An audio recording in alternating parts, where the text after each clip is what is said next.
Hey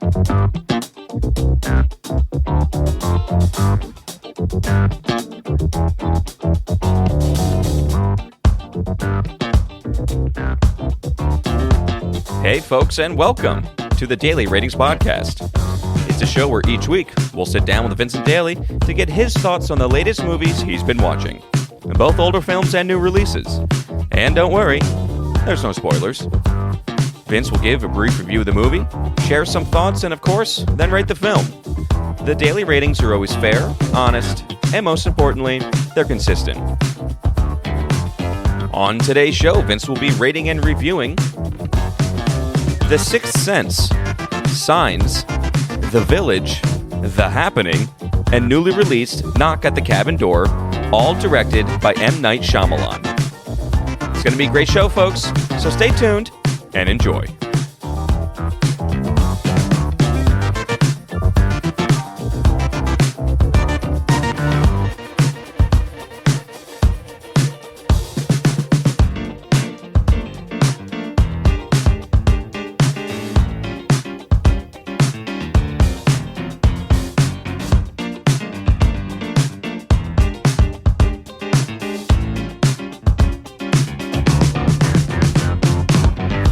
Mr. Vincent Daly, how we doing, buddy? Tommy boy, how's it going? It's going okay on my end. How was your Shyamalan week? Oh man, a roller coaster. I mean, from the highest of heights to the lowest of lows. Now you set it up this way, though, correct? Yes.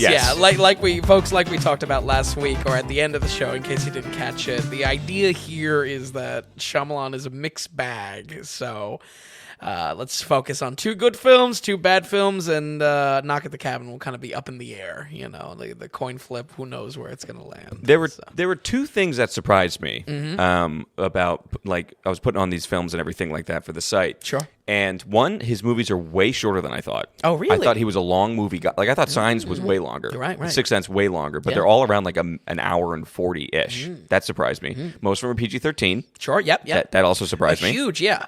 We're actually covering his only 2 rated R films this week, which is Happening and Knock at the Cabin. Right.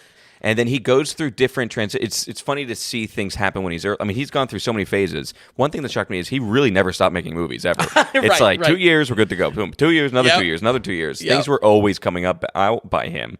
And he's a Pennsylvania boy. He's Keystone. He is Keystone all the way. Yeah, I mean, and actually, as a highlight in some of these, I mean, the setting work of Pennsylvania. Yes. I mean, call me biased, but I really did enjoy some of the nuances of where he was deciding to shoot. I mean, we're from Pennsylvania, and I don't think I would ever dare make all of my films in Pennsylvania. You know what I mean? Like, yeah, what a ludicrous commitment. You're going to run out of gas. And he goes for it, but it works, I think, for the most part. Yeah. Now, sometimes the scenery takes a back seat. Yeah. Sometimes he's filmed in New Jersey. Like, Knock at the Cabin Door is mostly filmed in Jersey, I believe. Oh, really? Yeah. Interesting. But okay. he's, it's supposed to be rural Pennsylvania. Yeah. But, okay, do we want to start with, let's go back to The Sixth Sense. Sure.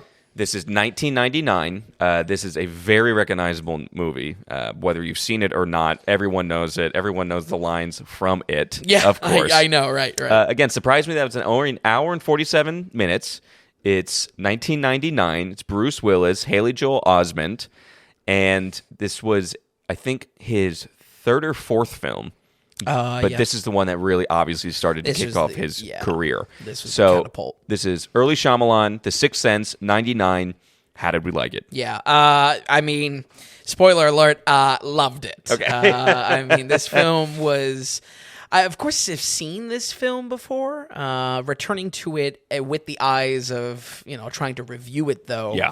It really did kind of take on a different spin for me. Has it been a while since you've seen it, though? Oh, yeah. Is it like a TV watch maybe or something this like that? Signs, yeah, because I've never seen Village, and Happening was only like a, right. like a pity watch or like a guilty pleasure watch. Probably since I was a kid. Yeah, like okay. Actually a kid. Yeah. Maybe not when he was coming out per se, but yeah. We talk a lot about trademarks of directors, and probably the most well-known of all trademarks, at least in modern landscape, is the Shyamalan twist. For some of these, for all of these, by no means will I even flirt with giving away the twist, because it really is sometimes the most enjoyable feature. I do want to note, though, for Sixth Sense, there is a wonderful quality the film has, that it is watchable both whether you know the twist or whether you don't know the twist. And I really do think that the film functions in two separate ways, and I'll refer to that in a little bit. This film is top tier, though. Cinematic history, and of course, skyrocketed M. Night's career. Like I said, I've seen this film before, but I was honestly shocked how good this was, returning to it for a review. This is getting a very strong recommendation from me. For both, again, kind of irrelevant of if you've never seen the film, if it's kind of been a Godfather syndrome that you know it's good, but you never got around to it. That's exactly right. Or were you expecting it to be one of the things of just like, all right, everybody says it's good. I'm sure it's relatively good, but not that good. Right. Like, is that kind of how you were approaching it a little bit? Sure. And even knowing the twist, it was like, well, can I enjoy the film with knowing all the tricks in the bag? Yeah, what's the rewatchability of this film? Yeah. Exactly. So, and rewatchability is not something I normally give points for. Sixth Sense specifically, though, I'm giving a lot of points for, because again, it works either way. The film has almost an amazing, a mind-blowing even, dual function that the film operates in two separate spaces, whether you know it or whether you don't. The Sixth Sense, let's get to a little bit of summary here, is a supernatural drama around a deeply troubled child and his pediatric psychologist, played by Bruce Willis. We focus heavily on the child's life. Cole Sear, I believe the character's name is, and that's played by Haley Joel Osment. Mm-hmm. Or Osment? Osment. This was a real... Osment or Osment? This was a real Mandela situation. I always thought it was Osment. You would think so. No and I T. think people just run by it. I mean, everyone says Fraser's name wrong, too. Sure, right. So it's just one of those things. Yeah. This relationship, or this focus on the child, it is, it's focused on his relationship with his mother and how this sixth sense is affecting his development, how these supernatural visions are affecting his development. Most importantly, how this sixth sense is traumatically scarring the boy, leaving him eccentric, disassociated, and emotionally at arm's length with his own mother, played by Toni Collette. Mm-hmm. Both Haley Joel Osment and Toni Collette both receiving Oscar nominations for their role. Oddly enough, not Bruce. Well, how did you like them? I thought they were fantastic. Okay. I mean, again, spoiler alert, in my own review, Haley Joel Osment may challenge my all perceived, of my judgments around kid actors. I mean, he's incredible. No, but you've seen enough kid acting to know right, it's still bad. It's garbage. Right. But that even makes his performance that much better. Yes. Yeah. It really is an anomaly and something else. It also makes you think what happened to him, really. I know. You know what I mean? He's in a lot of voice acting roles, and he has a lot of credits. Yes. I guess he had like a stint teaching as well. Yeah, he did. That's right. Which is like, I remember doing research on him a while ago. Right, finding that out. It's one of those, like, you get kind of curious with. Yeah, acting-wise, I think this is, this is a powerhouse film. I mean, the acting in this film is fantastic, and all three main roles are knockouts when it comes to what they're bringing to the role, how it switches things up. Again, regardless of whether you know this film or not, or if you watch this film or not, has layers to it, to enjoyment for rewatchability. I would say this truly might be Bruce Willis's best role. I was really trying to think. It was funny. It's really great that he's in here. It's almost like important that he's in this film and has this performance. Absolutely. It's like, oh wait, no. He is a good actor. Right.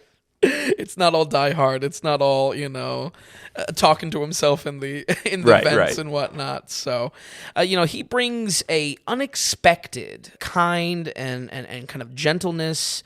His reserve that he has is really impressive. He slips into this role and is just so believable in how he approaches childcare. It's just very interesting. As I've said, Haley Joel Osment is a wonderful exception to the kid actor rule and is flat out incredible. I mean, emotionally and line delivery, every single scene with him, I was fully invested, which I don't think has happened ever with a child actor. Stranger Things kids? Close. I mean, the Stranger Things kids were really good. Yeah, but they certainly didn't have the emotional beats of this film. Okay. You know? I mean, it's kind of on a different level. Yeah, okay, right. As far as investment, yeah, I think that could fit in a similar category. This film was nominated for 6 Oscars without a single win, and I think probably the biggest miss is for Osmond. You know, I think that's saying something coming from me for a kid actor. That's huge, actually. right. Not to glaze over a bombshell for the podcast, but I mean, let the hype of this performance really speak for itself. You know, when you're going to watch this, and one of those nominations as well went to Toni Collette. You know, I enjoyed her motherhood here in the role, and the realistic frustration that comes from just trying to understand her deeply troubled child. If I would have a swap, I'd probably swap the nomination for her with Bruce Willis, but none of them won anyway. Okay. So it's that's for true. the Yeah. yeah. Also, that's a fun year to look at. 2000s. There's a lot of just like, what were they thinking? It's pretty wild. I'm looking at it right now. It's pretty wild. Yeah. American Beauty basically swept. He didn't sweep. Right. Sweet, but it came close. Exactly. Yeah. It's. And then I was looking what Haley Joel lost to. It was Michael Caine. A Michael Caine film? I was just like, what? Yes, Michael Caine, The Cider House Rules. Best actor was Kevin Spacey. Yeah. Hilary Swank won for Boys Don't Cry. It's just But Angelina Jolie for Girl Interrupted beat Toni Collette. It's just like, okay. I mean, I can't say. It was also interesting to me because none of those films I can say I really have seen. I was going to say, do we have American Beauty rated? No, I don't think so. I mean, I've seen parts of it, but never watched it critically. So maybe that's on. We should have a Y2K special. Hell yeah, that's great. Just go through that 2000s. I love that actually. That's great. But it was a knockout at the Oscars. I mean, it was heavily nominated, and it shows. You know. Yeah, I mean, I can't really call it a snub because it was nominated across the board, but kind of crazy that nothing kind of came through for it. Right, right. Beyond performances, though, the supernatural elements are so dialed in, and I really did love just the inclusion of this. The inclusion of ghosts were such a huge selling point for the film, just like aliens were for Signs, just how the monster is for The Village. You know, it's part of almost Shyamalan's elevator pitch.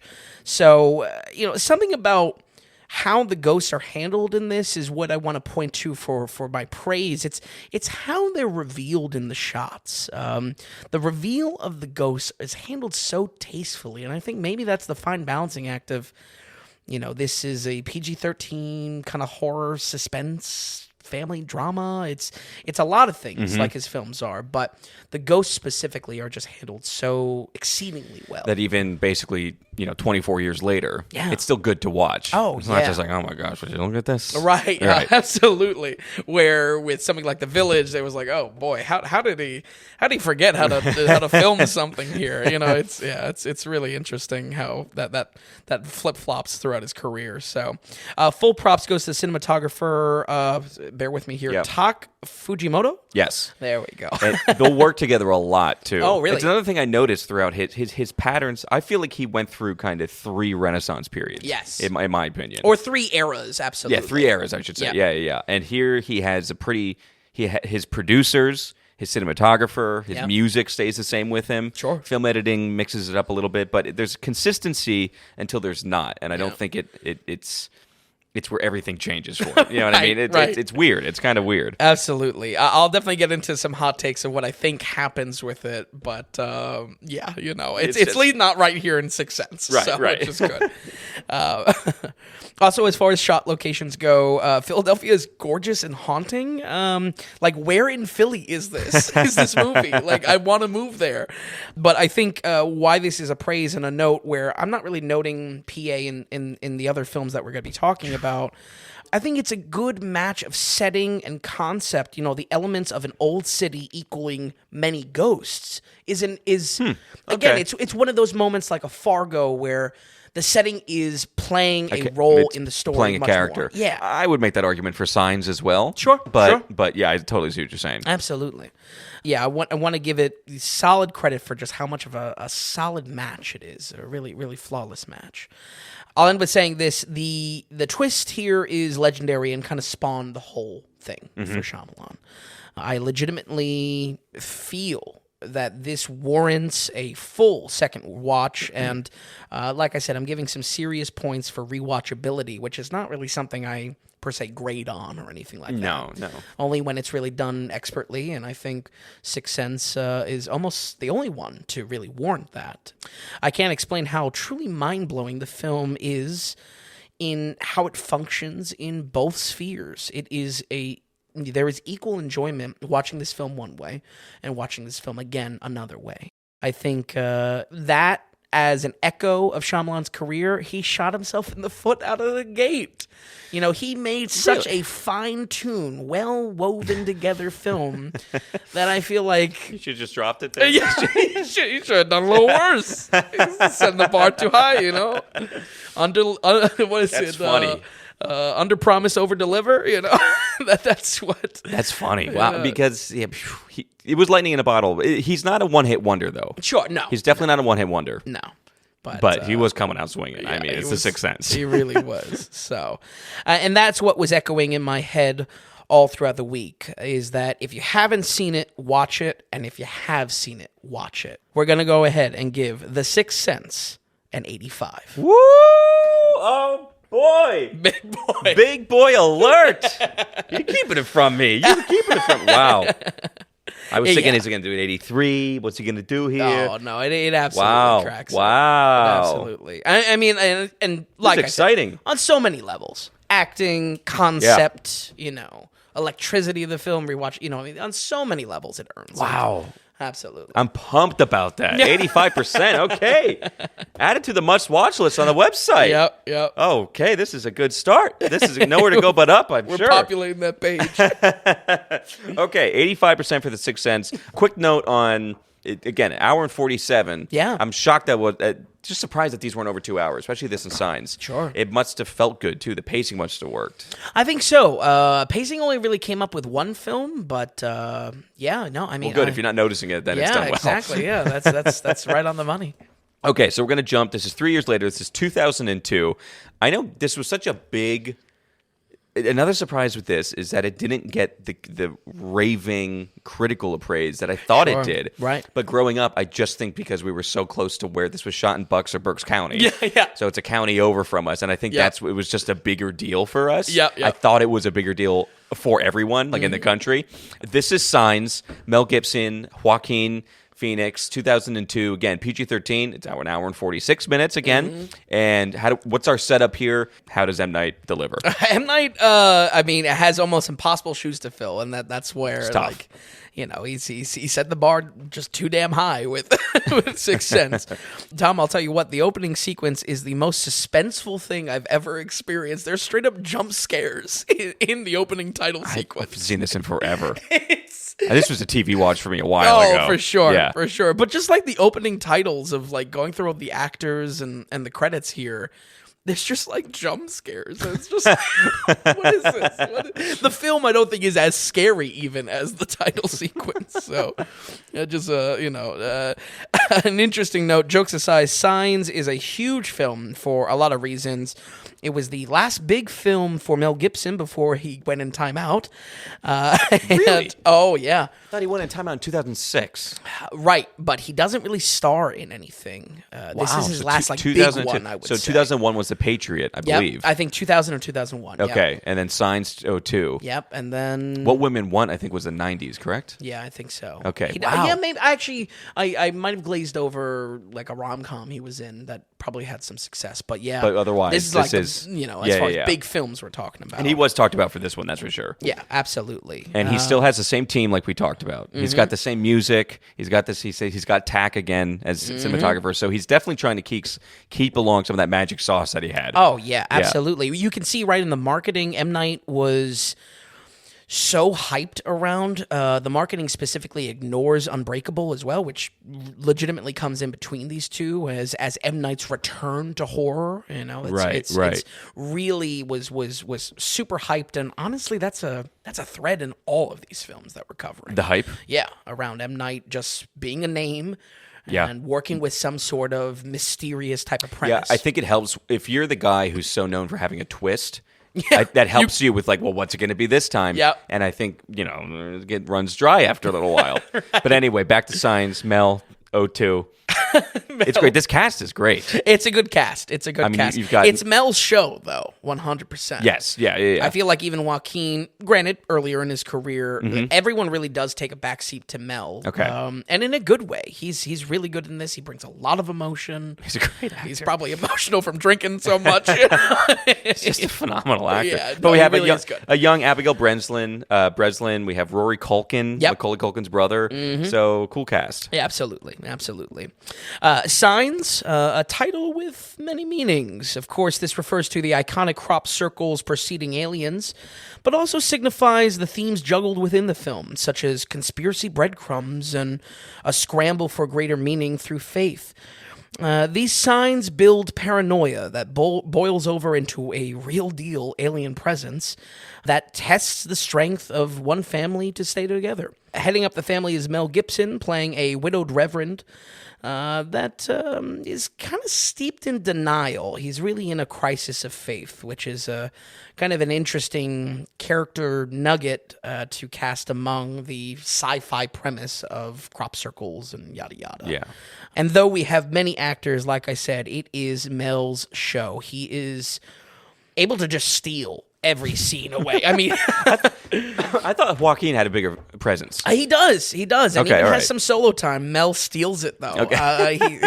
He wasn't letting anyone have it. But in a good way. He really is phenomenal in this. I would definitely clock this in his good, serious roles, like a Patriot. Braveheart. Sure, yeah, absolutely. The Beaver. I've never seen The Beaver, so that's we'll do a Mel special. We're coming up with all the special ideas. What's odd is that there is quite a few comedic moments among this. A good example is Joaquin goes to an army recruiter at some point, and like the whole scene is just really like it's funny. But it's like, I don't know, it feels... It's awkward. A bit out of place. Yeah, it's a bit awkward, a bit out of place. And a lot is, I think, just driven by the family focus of the story. Something I found to be out of place for how emotionally heavy some of these plot elements are. But I guess with this family focus, you kind of get a blend of some things are cute, tongue-in-cheek, stuff like that. My hot take with M. Night's writing is he is exactly like George Lucas. Sometimes his work is perfect. Sometimes it's lightning in a bottle, but as time goes on, it sours. His own writing is on great, his own writing is on great display across all, definitely the first four as well. Yeah. Man, let me tell you, he is his own worst enemy, just how George Lucas is his own worst enemy. Wow. You can see almost like James Cameron, too, but James Cameron was never actually that good at writing. Right. He's just frozen in time. That kind of surprises me. And it should note for...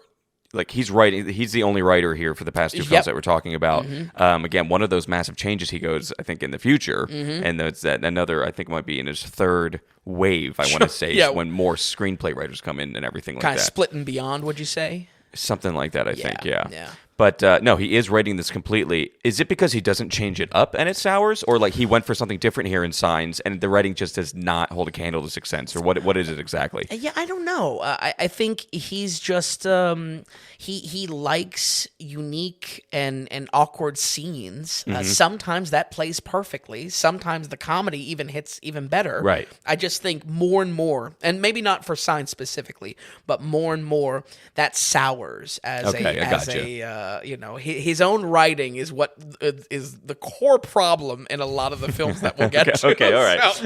So, almost to the point that like nothing else is even a problem. And again, I personally, maybe it's not maybe it's not a revelation or anything like that. I personally, the light bulb for me this week was that he really feels like a George Lucas. That's interesting, very interesting. Him writing and directing is just like, listen, you've had your time, man. Maybe pass the buck on one of them, because the directing is always very good. Well, the funny thing is he does later. So we'll see actually how, as we cover more and more of him, we'll see how that writing improves when he gets more people on board. Exactly. So, like I said, it's an hour and 46, so how does it feel and how does it pace itself out a little bit? Very snappy, and I was fully engaged with Mel Gibson's incredible performance. I mean, there's a lot of emotion here that he brings. Because, again, his character outside of the main plot beats is really going through his own crisis. So I think it's Mel's show not only because he steals the scenes, it's Mel's show because his own character story arc kind of overrides a little bit of what the film is about sometimes. Okay. Especially as we get closer to the conclusion where you're looking for answers around, if you will, the Shyamalan mystery. You're focused on the signs. Exactly. Right. Yeah. You're focused on the signs. Exactly. And the film, or I should say the story is focused on Mel's character. Mel. Okay. So this movie has a interesting theme of following the details too closely. Denial quickly spirals to believing every tinfoil hat conspiracy, and as long as it means survival, basically. But the sci-fi elements are easily the weakest part about, I think, this story. The film is much more interested in this family emotional side, and I liked that. I thought that was It played good. well. Absolutely. Okay. It's just that it's more about that than the literal crop circles out in the yard. You know what I mean? And obviously, a good story is multiple things. You know, it's if anything, taking a premise like that and making it human. So I think it's good. It's just that the sci-fi nerd in me that was maybe excited to watch a sci-fi movie, it really isn't that. And that's where I say it's kind of this kind of family drama mystery is, and honestly, a lot of what he does fits in that big time same three kind of beat genre. Big time, yeah. Yeah. Honestly, I would say sometimes it makes the stakes a little unsatisfying. I would say straight up, some of the extraterrestrial elements are a little underwhelming in both design and how they're used in the story. I hate to say, actually, Signs was the first of 2 times this week that I actually felt really just bored with the movie. Really? Yeah, and it's I don't just sling around bored. No, but that's weird. You also said it was paced well. But it's just the fact of what we're dealing with. It's just like you just weren't excited. I just wasn't. Was it because all you want to do is get down to the nitty-gritty of the aliens, show us more, freak us out, have that more suspense thriller rather than family drama? Exactly. And the family drama was very good, but... Not to mention that you're in Bucks County or Berks County, Pennsylvania on a farm, too. Right. There's not a lot of razzle-dazzle going on. Right, there isn't a lot of razzle-dazzle. You're not seeing the stars at night, let's just say that. But it is, I had to make a note of it because it did happen 2 times this week, and I wanted to make a note of it because Signs was not the one of them that I expected any kind of factor like that. Yeah, for sure. Yeah. But I think this is a very well-made film with pretty solid performances all around, but again, a very good performance from Mel Gibson. While I really don't care for some of the story itself, there's no denying that M. Night is able to craft a suspenseful film, and the way that it unfolds is right on point for his golden era. It takes a more E.T. approach to sci-fi, and if anything, juggles a lot of drama in that, but the family focus kind of skews the story and conclusion away from why we are primarily watching the film, and that's the aliens. We're going to go ahead and give Signs from 2002 a 65. Ooh, 60, definitely lower than I thought. Really? Yeah, I just thought this was going to be 70s all the way, but again, that was just my expectation or my thought that this movie was bigger and better than I thought. Right, the legend. And across the board, it's way lower on everybody's radar than I thought. That was also fascinating because looking online, I mean, like a Metacritic or something, he's very low across the board. People are not impressed. Yeah. I mean, Sixth Sense, yes, but I thought even Sixth Sense was a little bit higher on things. Exactly. The one time I thought Rotten Tomatoes would be a little bit higher was this, but the one time, right? But okay, so 65 for Signs. Wow. So maybe watch it for the performances. You don't stay for the sci-fi. Right. I think if Mel Gibson, regardless of controversy, is one of your favorite actors, I think this is a must-watch. You know what I mean? Beyond Mel? Well, M. Night, too. Would you say? Of course, absolutely. Because this is definitely within his iconic stage. Now, it also should be said that this was supposed to be, you purposely kind of, okay, let's do too bad and too good. This was the too good. Yes. And that was the focus on the too good. But okay, all right. So he's kind of keeping with, this next one, it's 2004. It's 2 years after Signs. This is called The Village. Yep. Again, set in Pennsylvania. he still has his same music. So if we could touch on music by James Newton Howard. Oh, sure. Because he just continues to stay with him. But cinematographer this time is not. He upgrades to our boy Roger Deakins. Yep, absolutely. Which is a huge thing. Like, it's unbelievable. Yeah, my boy's on the lens. I mean, I love Deakins to death. Again, you look at the cast with Sigourney Weaver, William Hurt, Joaquin Phoenix, Bryce Dallas. Crazy cast. It is such a good cast. Yeah. Once again, it is just him solely writing. But again, he's got a great film editor. He's got his music guys still, and he's got Roger Deakins in there. So the sauce that he likes to work with behind the scenes, it's all there for him. But how does The Village unravel? How is it, and how is the writing also? Sure. Yeah, and you picked up right on it because someone's got to soil that sauce. The Village, upon release, received a lot of flack for its twist at the time. From what I can tell, people at the time were upset that it was kind of underwhelming, but has enough time passed for fresh eyes? And that's kind of was my question coming into this, Does all of his films have to boil down to, is the twist good or not? What are your thoughts on that? It's a dangerous thing to be. I think that's totally how people look at him now. Yeah. And I think it's a dangerous spot to be in. And you're typecasting your own self as a director. Yeah. It's weird. I don't know if he likes it or feels like he needs to. Sure. It's all about Pennsylvania. This, again, family, drama, right. Thriller, mystery. He's almost burdened by the expectation of it. Right. So the question is, I don't know how you would continue to rise up with what you do. I don't know how your movies are supposed to get better. Right. You know what I mean? Right. You set that bar too high. I don't really know. But yeah, and sticking with the same thing. So, like, as you said, of course people are going to be underwhelmed. Yep. Because it would, they're expecting so much. Right. You come out with, you have Signs before that. You have The Sixth Sense, right? It's like, okay, well, what else this guy has? Yeah. And it's like, oh, okay, all right.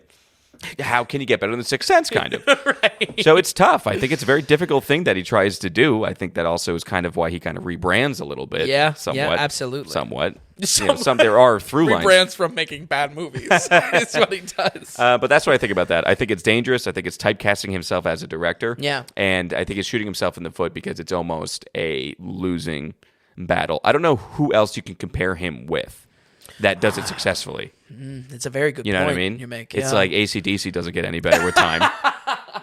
He's the AC/DC of directors. That's the line. That's the hot take. It's the same drum beat, and but yeah. So it's interesting that you say after fresh eyes because now that we've been through so many Shyamalan films. Yeah. Because he's mixed it up in a couple different courses in his career, I'm assuming it was nice to return to this. Yeah. Because it's not coming out and it's like sitting back and saying, oh, let's see what this guy has now for us. It's just like, what did he have for us on this one? Yeah, where does this fit in the puzzle? Yes, exactly. Yeah, so. And, again, PG-13. Yep. And it's an hour and 48. Yeah, breezy. So how does it end up, though? Overwhelming.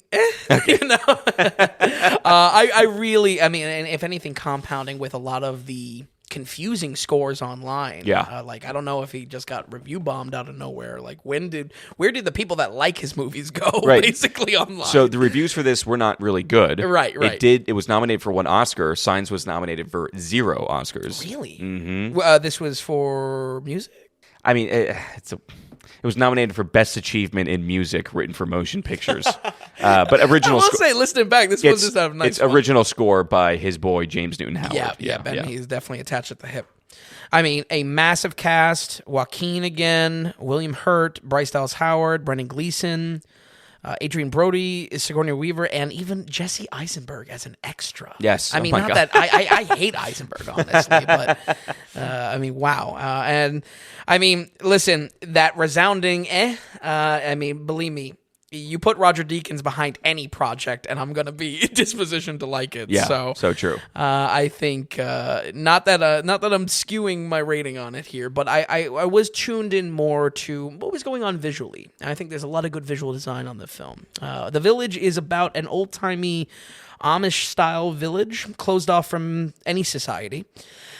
We follow a very simple life, but strict life, focused on 2 groups, the council of elders that kind of determines the social norms, and the younger generation that has to be raised in those norms, but also kind of represent those as well. There is little resistance and little desire to leave, however, because in this fantasy setup, monsters lurk beyond the boundaries of the village. And that's basically our setup there. Right off the bat, the dialogue is insane. Oh, really? It is a nightmare, Tom. No joke. It feels like everyone is Patrick Bateman from American Psycho. They talk in these branching psychotic monologues, and it's like no one sounds like this. I mean, this is where almost it really clicked as far as the George Lucas comparison, because again, I mean, you look at the prequels with Lucas, it's just like no one sounds like. So do you this. think it's a thing of he's trying way too hard? If it's like, okay, if you have an isolated town, they're going to have their own dialect, their own way of talking, and it's just like, you just did a bad job. Yeah, exactly. He's way up in his head about this. So just make it more Pennsylvania Dutch. Right, exactly. Or something. Right. I'm sure there's some PA Dutch slang that he can throw in there. No one's going to know what he's talking about. But it really, I mean, no joke, it reminded me of American Psycho, and not in a good way. Because every character just sounds just off their rocker. Like how conversations and not even monologues, but how just normal lines of dialogue branch and go in. It's just wild. not. It's really not good. Yeah, it's wild. Now, I will say, I think there is a slight pass because, like, as you kind of picked up, Tom, it's clearly him trying to create a dialect, a setting that feels fantasy. He's kind of trying to. He's sell going for the something. Idea. Yeah. He's trying to sell the idea of how these, this village may look like just an Amish village or something like that. It has to sell a different feel, and we get that through the dialogue. But I mean, it is it is only partly an excuse. M. Night's writing is dialed up to 11 here. Like I mentioned in the last film, it is the same writing that sours to his mid to late career, and I think it's critical to understand that it's also the same writing that made his early career so good. It's a real anomaly. So, because he's clearly trying exciting things, and early on in his career, those exciting things are novel and exciting. It's a fine idea. It's just poor to execute. I mean, he was really good at those films that he was good in. You know what I mean? Exactly. When it compares to someone we look at like a Tarantino or like a Nolan. Yeah, those guys can write. Right. Those guys can just write and direct their films. And do both. Keep it fresh, keep it weird, keep it good. A for effort. I like the fact, if you have an isolated town, I'm going to play with the language a little bit. Hey, what is it going to go with? But if you're sitting there being fantasy? Like, what the hell is this? Yeah, it's a different story. It's wild. It's wild. The genres of this film are also a little all over the place. I would say I would call this a fantasy romance, unlike maybe some of the IMDb tags. Fantasy romance? Wow, okay. Yeah. I gotta change it. I gotta go on the back end and change that. It's like I was expecting someone else. Well, you drama, mystery, thriller. That's what you're expecting, basically. I mean, it is all those things, but I mean, it's a romance most of all. Okay. Which is totally fine. He's tackling something new. Most of the plot movements are around Joaquin and Bryce's blossoming relationship. And it's all very romantic, both in subject, but also the lack of logic to the film. It's very kind of like, and this was the best feel-good option, and that's what we're going with. Bryce Dallas Howard, I would say, is not great at acting. I hate to say it. I mean, I sat through a lot of Jurassic Parks or Jurassic Worlds to come to that conclusion. But in this one specifically, the acting under normal circumstances isn't bad. She's now trying to do this blind acting. The character is partially blind. She sees outlines of characters' auras, but only certain characters' auras. And it is just, I mean, I was having a real hard time on this one. I mean, it is a blind girl. How she is doing half the things she does is uncomprehendable, honestly. I mean, it is outrageous. This kind of hits on the same problem I had with a movie called Bird Box. You remember Bird Box? Of course, absolutely. Big Netflix push. Absolutely. That it's the blind navigation. I got no problem if you want to make your character blind.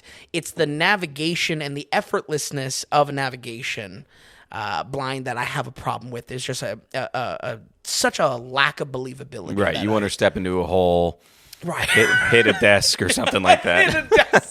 Throw a couple obstacles in there. You know what I mean? And again, you know, they put her in. I mean, the film is. I have no problem with her being basically our main lead among the many roles here. But the things that they put her in action sequences. It's just like, all right, I'm fine with that. Don't make her blind. You know, it's not even a matter of preference. Yeah. You want to have her blind as for sympathy or really whatever it is. Yeah. You want to have her blind. And yet, when it comes to moving the plot along, the blind gets pushed to the back burner. I don't think that's good writing. You know, I think that's ignoring the stakes that you set up for the character and cheapening the whole experience. You know. Yep, definitely. So that's where, you know what I mean. It's tough because I like how the main problem with if you had to do like a quick Roger Ebert synopsis or like a quick little thing, your biggest bugaboo would be. Blind navigation. I got a real issue with the blind navigation on this film. I mean, they put her on a mission. Yeah. You know, they send her. And boy, is it like, okay. Like, why are we doing this? So as far as romance set aside, where does our thrilling, where's our mystery come in? Is it captivating you at all? Is it drawing you in? Is it getting you on the edge of your seat at all? I think so. I think it's captivating in the sense that you definitely want to unpack the mystery. You definitely want to unpack why everyone sounds like a weirdo as well. You know what I mean? Is the town creepy? Is it like, do you get eerie vibes of like this weird self-secluded town? I don't know if it's creepy. Like that itself would have like... It is dreadful in the sense that you feel helpless, yeah. Which I think is a good thing that he conjures in a lot of films, honestly. There's a helplessness that the village is, you know, they're not calling the police, they're not doing anything like that. You feel stuck there. Exactly. You are stuck here. Yeah, and I think that's mustered in the film because of a lot of good color design. Boy, Raj. That's my boy, Raj. But I want to give credit to M. Night as well, because clearly that's in the concept stage of... you know, what little cues he's creating. I mean, if we had a spoiler podcast, it would be, I mean, that would almost consume the talk of Sixth Sense as well, the little breadcrumbs he leaves. Right. So, yeah, I mean, I think where this film works is all in concept. It's just that it's a shame that people sound ridiculous, and it kind of once again, you know, just focuses on things that make me turn my brain off. So I'll say this: the twist here is not bad, and especially I bring that up in the sense that, you know, the main criticism of this film coming out, flack for it. Yeah, it was all about the bad twist. I honestly kind of like it, and I think there are good breadcrumbs left to pick up if you're paying attention closely. But an aspect of the twist is just revealed a touch too early. So much so that it saps the third act of really any tension. Like, it kills the tension at the last bit of the movie just because we know what it is. Right, right. And it's a shame because that layering, man, it's. I mean, the ending is paramount, especially if the film is going to be about the twist. Right. The ending has to bring it home. And I don't think it's a problem with the twist itself. I can't stress that. It's just when is it layered in the story, and how it's layered in the story. That last act is just like, you could turn your brain off. A combination with the with the blind navigation and this being, you know, the goat is given up too early. It's just a little bit too much. So in that way, I sadly agree with the hate this got. The twist itself not being the problem, but specifically when it's layered. I gotta say though, reflecting on this film, I did not think it was overtly bad. Wasn't trash. Yeah, it wasn't trash. I was really tested with where I wanted to put this. And this, again, like you said, this is one of them that it was one of the bad. You know what I Yes, mean? yeah, It was yeah. in the design for one of the bad. Yeah. But I think, not that it's a crazy score or anything like that, but I think I really do fall in the middle, that there's a lot of good here, a lot of well-intentioned things with the film, but ultimately is going to depend on the viewer to if they can turn their brain off or if they're even bothered by certain things. Right, sure, like yeah. that. So with that said, we're going to go ahead and give The Village a 54. Okay, 54. Yeah, not the Sliding in the polls. we're sliding, all right. It's that thing with when you're in the 50s like this. It's, It can represent a lot of different problems. Right, yeah. Yeah. Overall, it's fine. Yeah. Others might like it a little bit worse. Others Yeah. might like it a little bit better. But for the most part, it's kind of a Yeah. meh film. Bingo. Yeah. Bingo. Okay. 54 for The Village. We're above 50% though. Yeah. I didn't know how you were going to rate this one. I was doing some research on it, and I was a little, because again, like you said, the concept is there. Yeah. The concept is there as long as And it's you're a little engaged, lost in the- even especially if the dialogue doesn't bother you, you're very much engaged. Yeah, it may be all my critiques of the film doesn't equal a 54, but there are many things that the film does, and some are well, and some are good, and some are not. Some are not good. some are real crazy. So that's our 3 of his earlier kind of films, Yep. okay?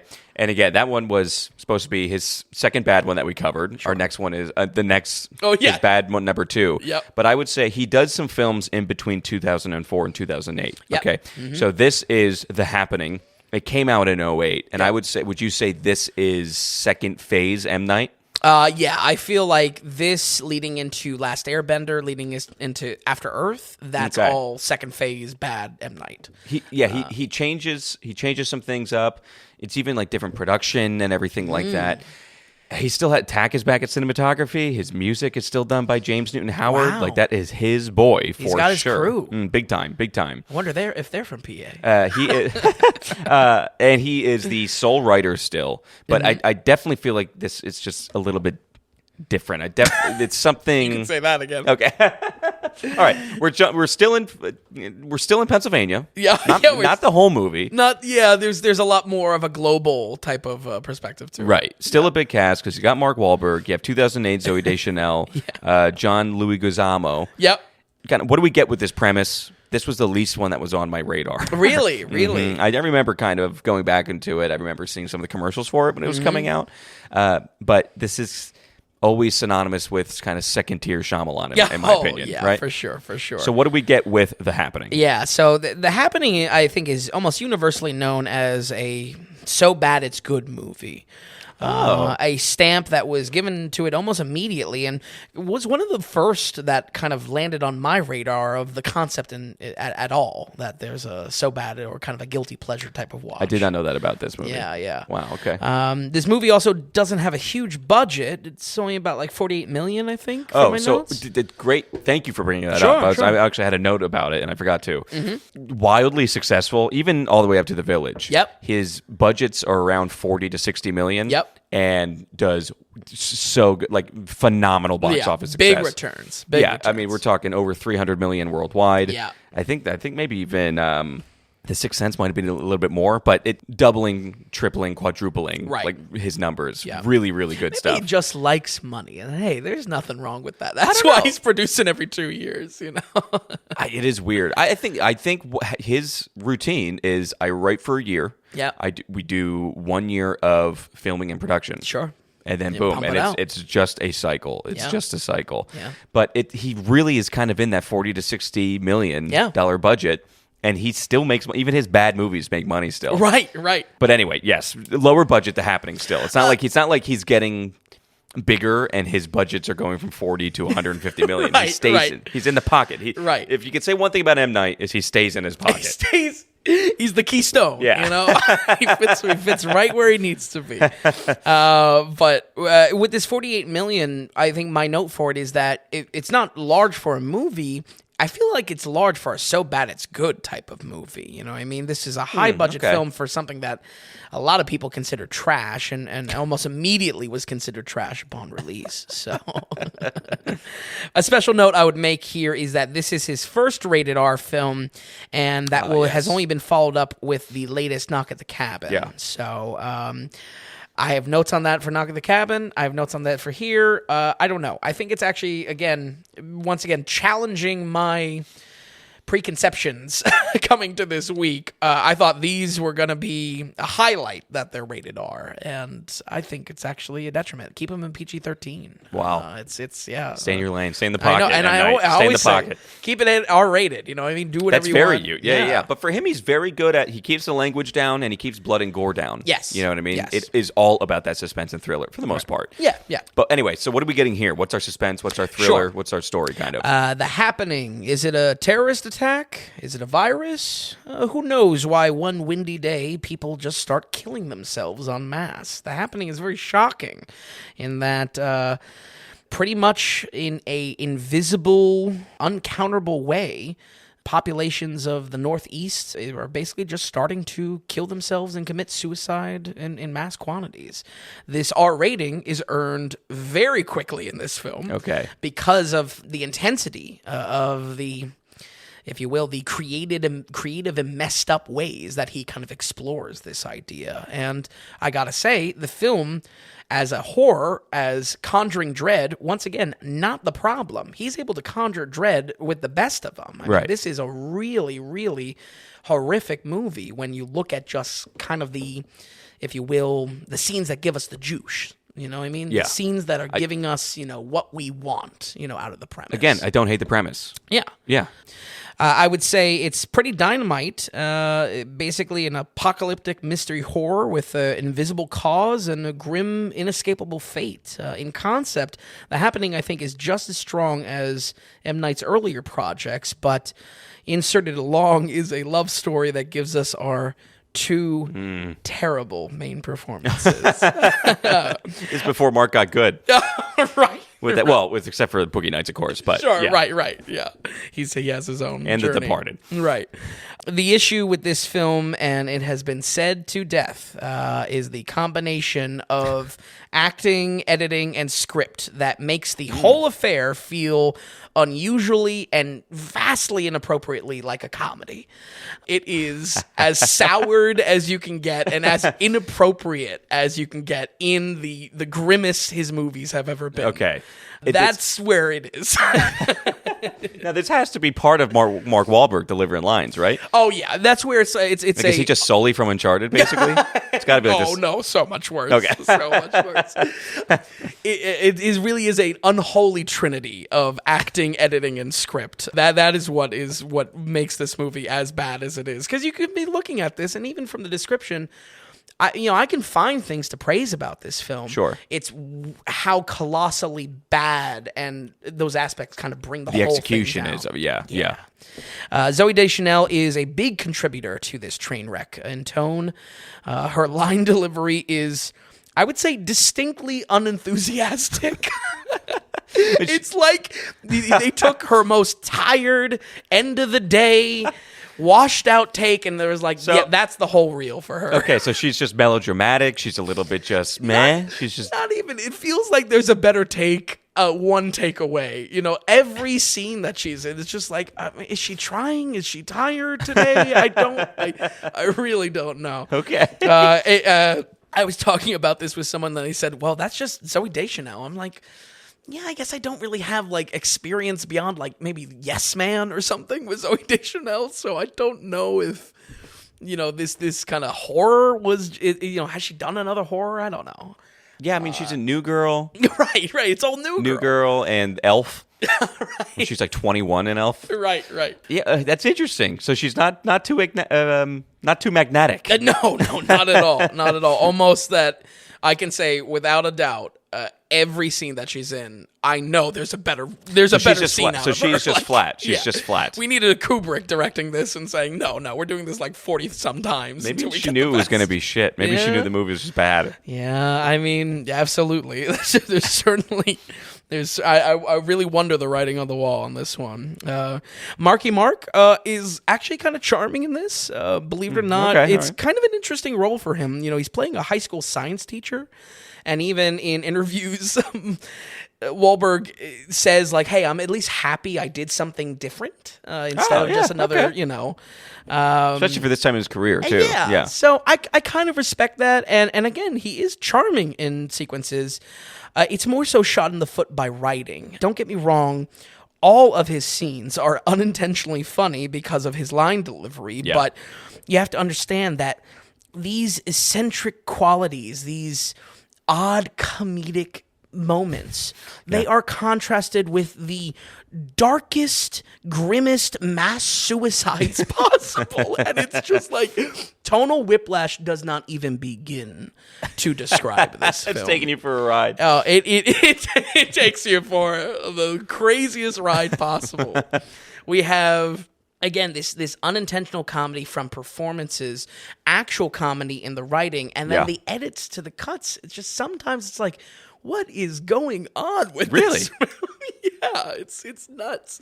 It is something else, but again, that is the unholy trinity here. It is soils itself because of this. I don't know. Again, I maybe it's all on M. Night's shoulders that his writing is just like so vastly inappropriate for this grim, dreadful film. It is, and it's all him. That sounds too. like a knock. That's a good way. Like the horror elements are great. Right. You know? Yeah. Man, it's a shame. The suicides and the violence of the film make an extremely effective horror. For those that know, there is I'll call it the surprise shotgun scene. That is, film-wise, horror-wise, phenomenal. Yeah. It is followed up, bookended, or I should say bookended, front and back, by jokes. By jokes with children, no less. And it's just like, what is happening? Like, it is so... Like this stomach turning. Would you say this is the defining? Oh, he's lost his touch. Yeah. This is where the milk is soured. Yeah, the milk was in the glass and it's soured cheese now. Right. You are straining it with a cloth. It was already in the glass. You don't know how long it's been out, but yeah, this is where it happens. And again, I can't stress enough. The film. It's a shame because the film conjures a lot of dread, and I mean dread specifically. Yeah. There is like when the rated R is there, it's good. Oh yeah, absolutely. There's such a helplessness people feel from this invisible a common theme. Switch that is clicked on to cause people to kill themselves. And I'll say this, the twist, not really a twist either. There is a helplessness that leaves people just throwing stuff out there in speculation. So throughout the film, you're kind of used to theory crafting enough that when it's finally revealed, it's like, okay, I guessed one of those basically throughout the film. Right, okay. Maybe that adds to some of the bad, but man, it is all in that tonal whiplash. Again, I need a better word than whiplash. I need a tonal neck break. I was going to say baseball bat in the back of the head. Right. I need a tonal blunt force trauma that this film is. It's like walking into a house after somebody was cooking fish all day. Right. Oh, absolutely. Whoa. Woo. What's yeah, one of those things. What's in the pot? Yeah, right. One of those Open moments. up a window. Yeah. Yeah, for sure. That happening. Open up a window. Yeah.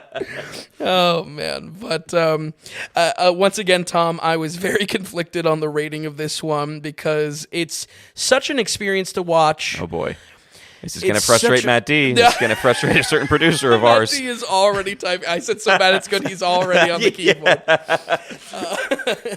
It's such a train wreck to watch. I mean, wow. It's something else. And I will say tentatively, this will, whenever we work out some of the more development of stamps, this will probably get that stamp. But I think I was overcome with one feeling that no one should actually want to experience this film, and that is what I'm going to use as the guiding light, the North Star for The Happening. Okay. We're going to go ahead and give The Happening a 22. Ooh, 22. Big drop. Yeah, big drop. I love it. If we keep on getting worse and worse, that's awesome. I'll tell you, it's a roller coaster. This is a sliding scale. Can we get a bell curve here? Right. Okay, 22% for The Happening. It's going down. Is there a reason you should sit down and watch this? Girls' night, boys' night. Girls. Make a drinking game out of it, like when someone kills themselves. Definitely. The thing is, it's. Sorry. I It's just realized drinking game. Anytime someone kills themselves, drink. yeah, you're gonna be killing yourself. Yes. I mean, all of the possible scenarios are so bad it's good. Right. Okay. Inebriated to any degree, but also Sure. at the same time, it's like again the horror elements are really shocking and effective. So it's like I don't know if it is a good time. I don't know. I don't know. It's wild. So. Okay, and this is takes place on a train, somewhat, right? A little bit. Train to Philly or so? No, you're on a- he gets out of the city to go to Okay, gotcha. if you will, Lancaster style. I was trying to pinpoint, geomap it. Yeah, you feel like all of his stuff takes place in a county in Pennsylvania. He doesn't even explore. Right. He doesn't even explore Pittsburgh. Yeah. Like that, and he doesn't even exist with him. Yeah. He grew up right outside of Philly. So if people are wondering too, Yeah, why yeah. he's so attached He to this really area. is. He really is. But okay, Vince, so before we move on to the last film here, we want to remind folks, it is the value for value model. So are you finding the podcast and the website valuable? Do we make you laugh today? Do we make you cry? Whatever, are you getting anything out of this? If you could, you put a $ amount to that value. You go to the dailyratings.com, you head to the donations tab, and whatever amount you want, go ahead, put it in, you write it a note, which we're going to read here and on air when you send it our way. And it's a through line to you. It opens up dialogue to you, and it's a different kind of monetization compared to some of the more evil or corporate ways of doing things. Basically, are you liking it? What does it mean to you? Yeah. We're taking some time to put it all together. We have a blast doing it. Are you having a blast as well? And again, sometimes $5 is a lot to somebody. That means it means a lot to us as well. Absolutely. Everyone's kind of got their own deal. We're not going to set you up with a pay structure or a tier structure or anything like that. And not only that, we're early on in our days. We're on episode 69. It's very exciting. We're still early on. Things take a while to catch on to things like that. So Absolutely. a huge way to help produce is tell somebody, Hit somebody in the mouth about us. If you hear a conversation going on, get us in the conversation. That's where we want to be right now. We want to be in the conversation. So thank you to all those who have produced, those of you who will, those who continue to propagate the show out there. We thank you so much. Again, it's at dailyratings.com and head to the donations tab. Okay, so we're jumping. There's a big jump from 2008 to 2003. I think somewhere in there we get into phase 3. We're now in phase 3. Just look at the titles are different now. We're not getting the or just good catch, one-word titles. We're now at Knock at the Cabin, which is just strange. Right. After The Sixth Sense, Signs, The Village, The Happening, Glass, Split, whatever. You know? I would say goal markers, mile markers for the eras. I mean, obviously, first is Sixth Sense. I would say Happening is a good mark for second era, and then third or close era, to it, or after it. Sure, he goes into third era. Right, exactly. It is definitely the trip that makes the fall. right.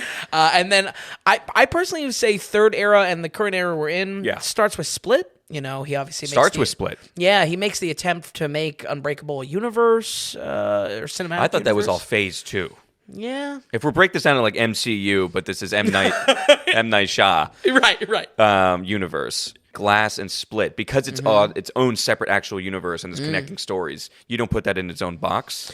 I definitely do. And then why we wouldn't cover something like Unbreakable on even this early study. Gotcha.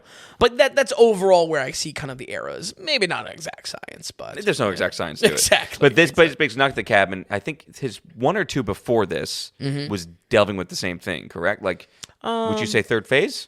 Yes, definitely third phase. Okay. Yeah. And everything's different. He's got a bigger This is, first of all, this isn't just his own story. It's coming off of it's based on a book. There's 2 other people working with him on the screenplay. The music guy is different. The cinematographer is different. The film editing is a little bit different now. Yep. And he's taking more, I want to say, of a horror type approach. Absolutely. But anyway. He's back with the rated R. Right, back at the rating R. So it's Knock at the Cabin. This is our newly released. It's out in theaters now, wide release. How is he approaching filmmaking, really? You know what I mean? Like overarching. Right. What's a 10,000-foot view of the film, and then get to the weeds of it? Sure. I think he's approaching film in the same way. It's about hype, honestly. I think you see that as a perfect example in the first trailer, which was one hell of a trailer. The second one you could see was cut up by some editing company, you know what I mean? It's right. generic music, whatnot. But that first trailer was legitimately dynamite. I think I gave it a shout out on the podcast, actually. I think you might have, yeah. And one of the ending notes. So this also second go around with the R rating. Once again, a element of hype that he is putting into the marketing that is part of his brand, basically. Not to make it all business, but it is how he's coming into, introducing this film. And we don't really see that with Old, which he did right before. I don't know why. Right. That's right. Yes. Yeah. Okay. Maybe he just didn't have star power to leverage with Old. Could be time at the box office too. Yeah. What else? True. What else to go see? Avatar's on its 19th week or something like that. You know what I mean? What are we going to see here? What are we really going to see? Definitely through lines for him, though. We're family centric again. Yeah. Right? Absolutely. And we're based around horror, weirdness, or mystery, thriller based around family. Bingo. Yeah. Bingo. Nail on the head, Tom. And honestly, that some of where that crosses paths with inappropriate with the rated R, nowhere near the lows of The Happening. Yeah. I do think it still has a play here, which kind of I'll get into, obviously, in just a sec. Just to skip back, when you were saying maybe you would have liked The Happening to be rated R, it seems like when it was rated R, because of the violent actions or anything like that, it seems like that's actually you were liking it most. Yeah, it was just more so what that was paired with. Okay, got it. I see. I think he effectively created a great horror, but that horror also has a comedy tumor on it, basically. Definitely an unintended one, too. So, back to Knock at the Cabin, though. The story follows a gay couple with their adopted daughter going on a leisurely cabin vacation in Pennsylvania. Sounds nice. Get on Airbnb, rent a woodsy cabin.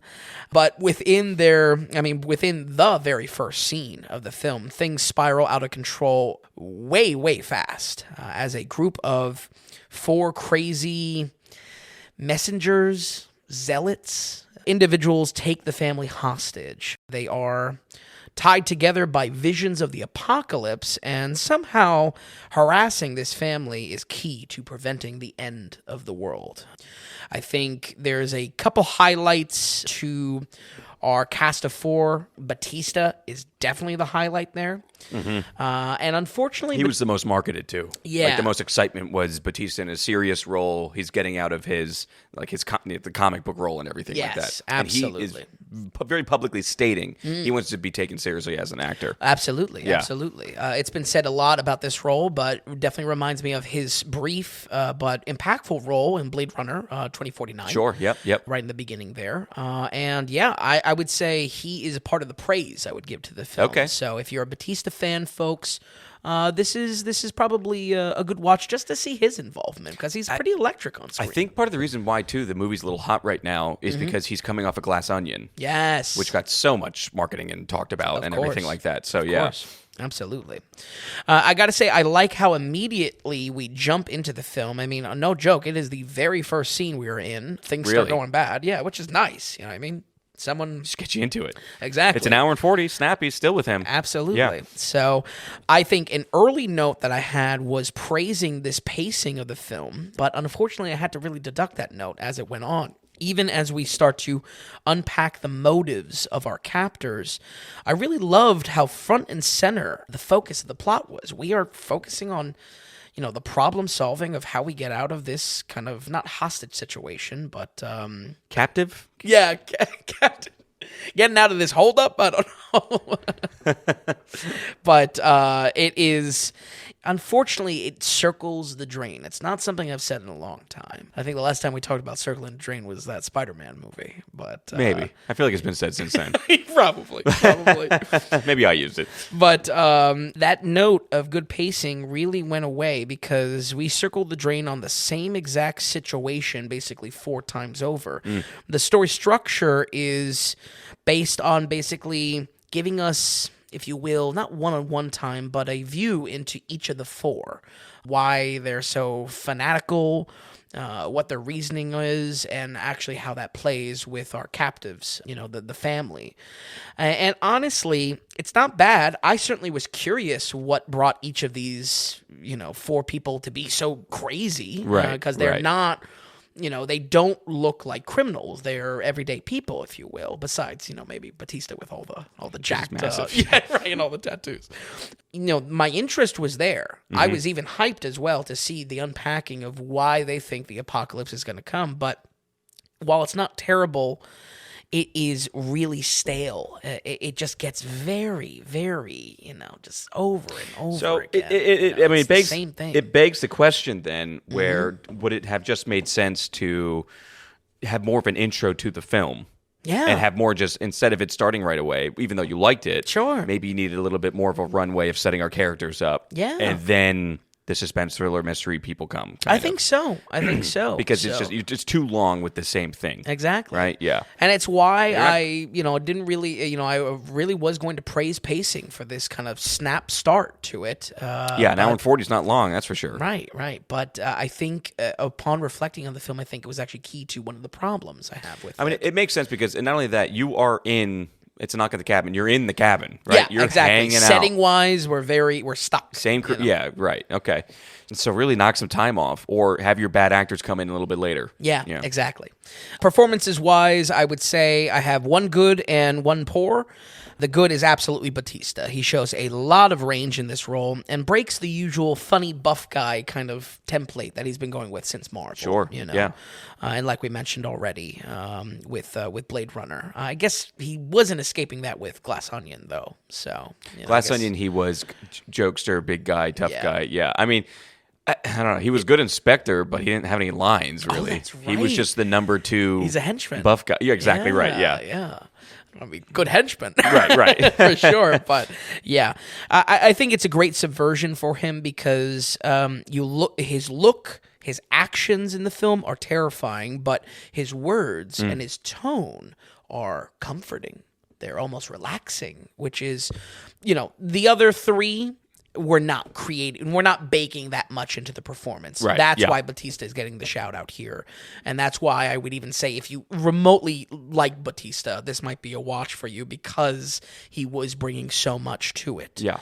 On the bad side, unfortunately, is our kid actor. And she's a baby, basically. I mean, Kristen Cui, I believe is the actress name. And she plays the daughter, Wen. I think it really highlights the larger problem I have with the movie. Honestly, M. Night is no stranger to casting kid actors in his films. Yeah, starting with Sixth Sense. Yeah, exactly. And Signs, absolutely. There's a kid, maybe not in a major role, but in every one of the films we covered this week. So not only is probably the strongest element of Sixth Sense. So I don't think I would say casting kid actors is a bad thing for M. Night, but specifically here, once again, crossing paths with that rated R. Yeah.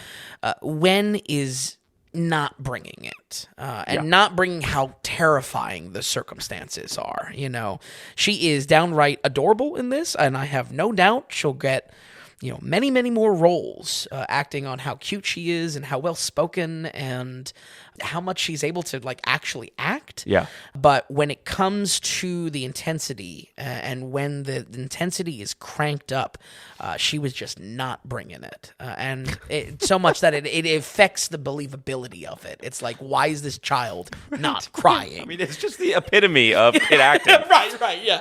I know. I'm kind of hitting on the no-duh of it. Yeah. I could say something a lot more mean, too, but I'll keep that mute for now. Okay, all right. She is, like you said, she is young. Like, she's younger than Osment was in The Sixth Sense. Oh, excellent observation. Yeah. So you're really... How do you get tough with a 4-year-old? You gotta cry. Yeah, I know it's, and that's where it doesn't bring me a lot of joy to say that this kid was a core problem. See, this is why kid acting used to be better in the olden days, I think, because they would yell. Well, or I've heard stories. Oh, I forget what actor it was. Uh-huh. They told him that his dog died. Oh my god! Because they wanted to get emotion out of him in a scene. Those are good days. That's not gonna be.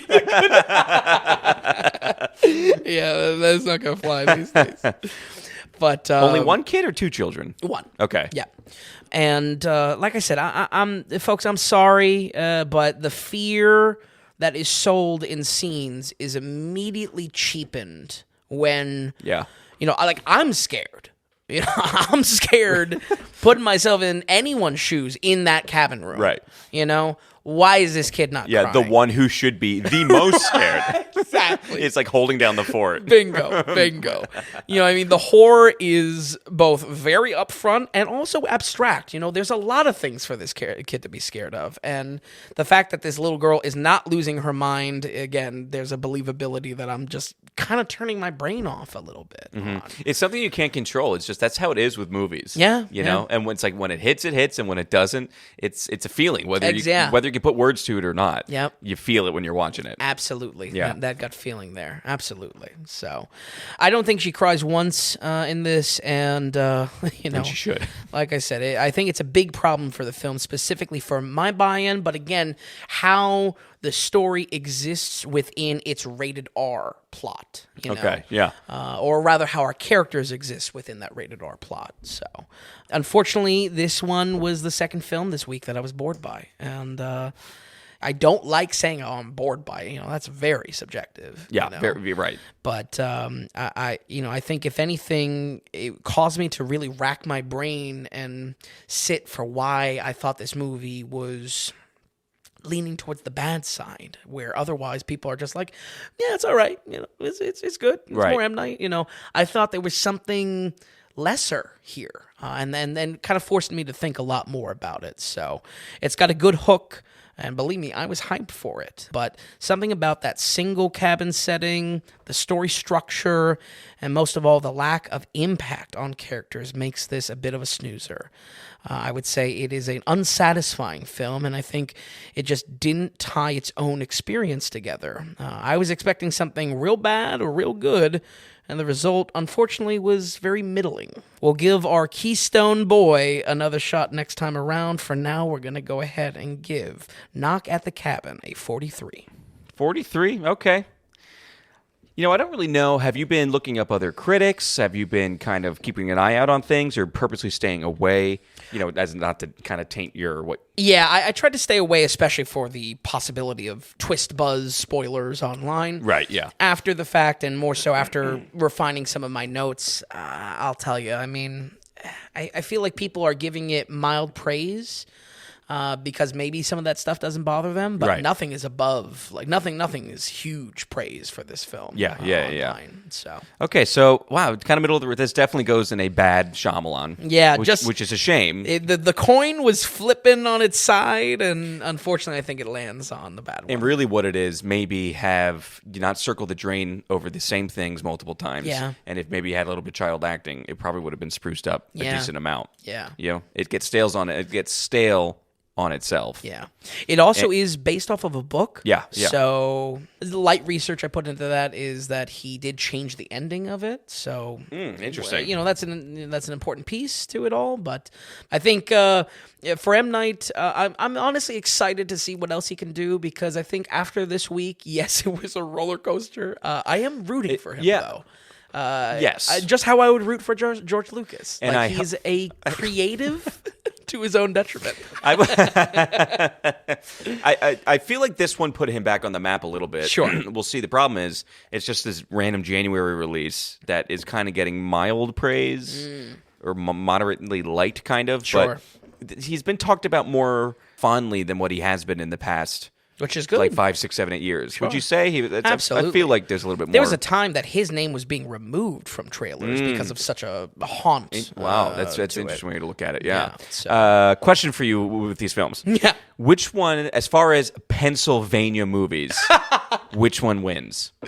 Ooh. Because Sixth Sense, we have Philly. Signs, we have Rural Farm, Pennsylvania. Yep. The Village, we have literally Bucks County. Right. Yes. Yeah. The Village. That was such a talk of the town. It's filmed in Bucks County. Yeah. The Village, which is like Amish, rural-ish, right? The Happening, which is more city. Yep. And then Knock at the Cabin, which is rural Pennsylvania. Right. I would say I want to maybe give it to The Village. There's a lot of focus on the stonework of these type of like old farm buildings and whatnot. And honestly, that's a good follow through on it. Okay. But I mean, none of these are going into this much talked about kind of, we've always played with a essential PA. Right. None of these would go into here? Sixth Sense because it's such a big Mm. movie, or no? Sixth Sense, I think, just because it's a big movie. Also, again, the Philly shots look great, and I think it has a play. I think, maybe Sixth Sense would It's in the go talking to be in there, right? Right, Because we know that some would probably be in there. Right. I love that. The Would be idea a great of special. I think it would be a part 1 and part 2 as well. Right. I was Andrew and I were in the airport recently, and our flight being delayed 7 hours. And me with my small bladder, I had to walk past this wall in the airport where they have all the movie posters of Philly movies. There's a decent amount of them. Yeah. You'd be surprised by some. Okay, all right. So, interesting list. I think we're both rooting for Shyamalan. Yes. Honestly, I didn't. If the PA angle wasn't in there, I don't think I would be as hyped with him or care as much. Right. But we definitely have a disposition. Yes, I feel like I have invested interest here. But looking at these, watching these films, looking at these, anything else you want to touch on, or do we roll credits here? No, I mean, more so than anything, it was a roller coaster. I'm glad something in the must watch sat in the same episode as a 22. Yeah, we didn't even talk about that enough. We have a must watch on this list, which is really mostly unheard of. Absolutely. Yeah, I mean, in that, I obviously have seen it all before. I think it was coming back to it with a critical lens and just again being awestruck how the film functions in a dual way. So there's a lot to love there. And like I said, there's plenty of more to return for M. Night. If you're upset we didn't get to The Last Airbender or the Unbreakable trilogy, he's going to be making more. He's coming out, and just give it 2 years. Just give it 2 more years. Clockwork. And I like this 2 and 2. I like to do some good, do some bad. Yep. I like slowly we'll work through Shyamalan's work. I think that's great. It's pretty cool. Vin, thank you so much for watching these films. Thanks for stopping by. Folks at home, we'll run it down one more time. We have The Sixth Sense with an 85%, Signs with a 65, The Village with a 54, The Happening with a 22, and Knock at the Cabin with a 43%. Folks, we thank you so much for listening, and we'll see you next week on the Daily Ratings Podcast.